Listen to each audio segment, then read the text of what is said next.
ये वीडियो लोगों के लिए है जो ये समझ रहे हैं कि नया कानून जो किसानों के लिए बनाया गया है उसका नुकसान सिर्फ किसान को होगा।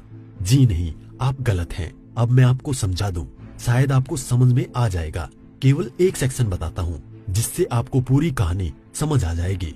जो कॉन्ट्रैक्ट फार्मिंग है, उस कॉन्ट्रैक्ट फार्मिंग की धारा 3, उसमें जो एग्रीमेंट होगा किसान और व्यापारी के बीच में, मैं उसके बारे में बताता हूँ। आप समझ जाएंगे, उसके बाद कुछ बताने की जरूरत नहीं पड़ेगी। उस धारा 3 में लिखा है कि किसान और व्यापारी के बीच में एग्रीमेंट होगा। उसमें ये लिखा जाएगा, नंबर 1, किसान को अपनी जमीन पर कौन सी फसल उगानी होगी। नंबर 2, उस फसल का ग्रेड क्या होगा, स्टैंडर्ड क्या होगा और उसकी क्वालिटी क्या होगी। नंबर 3, उस फसल को उगाने के लिए जो बीज होगा, जो खाद होगा, जो कीटनाशक होंगे, जो मशीनरी होगी, जो तकनीक होगी, उसे वो व्यापारी जिसके साथ समझौता हो रहा है वो देगा। उसके बाद उसी एग्रीमेंट पर लिखा जाएगा उसकी कीमत क्या होगी। जो फसल उगाएगा, जब फसल पक के तैयार हो जाएगी तो किस कीमत पर व्यापारी खरीदेगा, ये भी लिखा जाएगा। साथ में ये भी लिखा जाएगा कि इस फसल की कितनी बार चेकिंग होगी। तो बोते समय जब फसल बढ़ रही होगी उस समय, और जब फसल कट के व्यापारी खरीदेगा उस समय, 3 समय उसकी चेकिंग होगी। अब मैं आपको समझाता हूँ एक बहुत मोटे से उदाहरण से।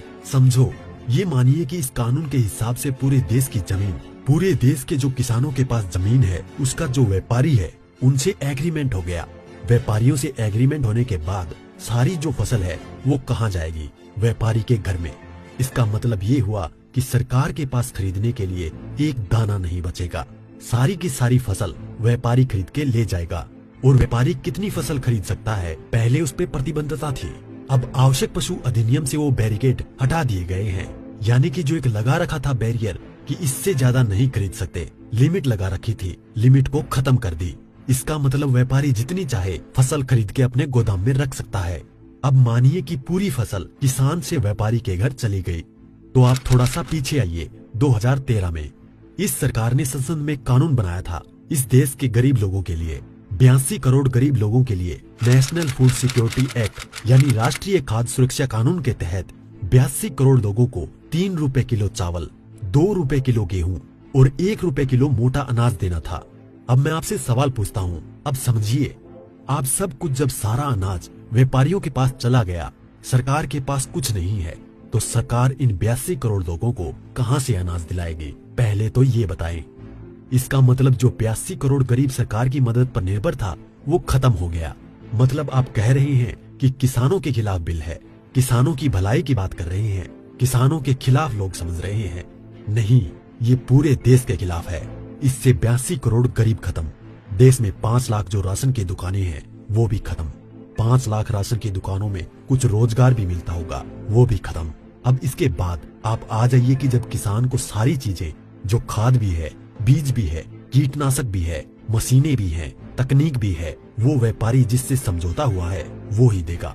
तो जो व्यापारी ये काम करते हैं, कोई खाद बेचता है, कोई बीज बेचता है, कोई मशीन बेचता है, तो कोई कीटनाशक बेचता है, वो व्यापारी भी खत्म। तो आपने व्यापारी खत्म कर दिए, गरीब मजदूर खत्म कर दिए, और किसानों को आपने बंधक बना दिया, मजदूर बना दिया, गुलाम बना दिया। कैसे? अब मैं बताता हूँ। जब किसान की जमीन पर एग्रीमेंट हो गया तो किसान चाहकर भी अपनी जमीन में मानो मक्का बोए हुए है, मक्के से एक बूटा तोड़ के नहीं खा सकता। आज की तारीख में तो खेत में जाओ और एक नहीं 10, 20, 50 जितने बूटे तोड़ के खाने हैं खाओ, खूब सेक के, रिश्तेदारों को भी ले जाओ। साथ में गन्ना अगर बो रखा है, एक गन्ना नहीं खा सकता। क्यों? क्योंकि व्यापारी से समझौता है। अगर एक गन्ना टूट लिया तो फिर उसके बाद व्यापारी से लड़ते रहो, आप एसडीएम के यहाँ, एडीएम के यहाँ। मतलब ये है कि अपनी ही जमीन पर किसान अपने लिए, अपने बच्चों के लिए अगर मन करता है, जो फसल किसानों ने उगाई है, किसानों की मेहनत है, उसमें से एक दाना नहीं ले सकता। ऐसे कानून का क्या करेगा किसान? और इस कानून ने व्यापारी खत्म कर दिया, इस कानून ने मजदूर खत्म कर दिया, और साथ में जो किसान है, किसान को इतनी भी मोहलत नहीं दी गई। आज की तारीख में तो किसान किसी भी जगह से दूर जाकर, यहाँ से ठीक नहीं मिला तो वहां से ले, वहां नहीं मिला तो वहां से ले, यहाँ से कम नहीं मिला तो यहाँ से ले। खाद और बीज अपनी मर्जी से ले सकता है, इसके बाद नहीं, इसके बाद तो व्यापारी ही देगा। इसका मतलब ये हुआ कि चंद व्यापारियों के हाथ में पूरा देश जाने वाला है। और जब व्यापारी के साथ में समझौता हो गया तो कोई भी बैंक किसान को लोन नहीं देगा। इसका मतलब ये हुआ कि अगर उसे पैसे चाहिए किससे लेगा? एक ही रास्ता बचा है, उस व्यापारी से। तो सरकार कहती है कि जमीन नहीं जाएगी, तो ऐसे जाएगी जमीन। और उसी व्यापारी से जब वो कर्जा लेगा, धीरे धीरे कर्जा बढ़ता चला जाएगा और कर्जा बढ़ता चला जाएगा, व्यापारी का ब्याज बढ़ता चला जाएगा। लिहाजा जो किसान है अपनी ही जमीन उस व्यापारी को बेचने पर मजबूर हो जाएगा। अब थोड़ा सा पीछे जाओ, आपको ले जाता हूँ 1947 से पहले। उस समय क्या था? इस देश में जो साहूकार होते थे वो ऐसे ही करते थे। किसान को पैसा दिया, वो पैसे पे इतना ब्याज पर ब्याज पर ब्याज पर ब्याज किसान की पीढ़ियां गुजर जाती थी, कर्ज नहीं उतरता था और सारी जमीन जो है वो साहूकार के यहाँ पे चली जाती थी। मदर इंडिया और धर्मेंद्र जी की गुलामी जैसी फिल्में देखें आप, और अगर पढ़ना हो तो गोदान पढ़ो मुंशी प्रेमचंद जी की। पहले वो अपनी ही जमीन पर बंधुआ मजदूर बनेगा, उसके बाद में अपनी ही जमीन बेच जाएगा। ये है इस कानून का परिणाम जो आगे तक नजर आता है। इसलिए ये कानून पूरे देश को तबाह करने वाला है। अब एक चीज और रह गई, उसे भी बता दूं। जो मध्यम वर्ग के लोग जो आज रोटी खा रहे हैं, जब व्यापारी सारा अनाज अपने गोदामों में बंद कर लेगा, तो वो जो आज उसने लिया जिस दाम पे उससे 6 गुना 7 गुना 8 गुना दाम पर बेचेगा। तो जो मध्यम वर्ग के लोग जो घरों में बैठे हैं, उनको इस आंदोलन में बाहर आना चाहिए।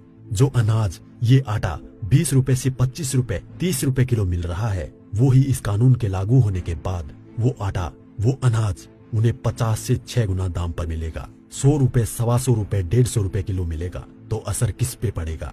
एक भी व्यक्ति नहीं बचेगा जिस पर इस कानून का असर ना पड़े। इसलिए मैं कहता हूँ कि ये किसानों के विरोध में नहीं है, देश को तबाह और बर्बाद करने के लिए है। इतना सब कुछ पता होने के बाद भी अगर आप किसानों का साथ नहीं देते हैं तो आगे आपकी मर्जी।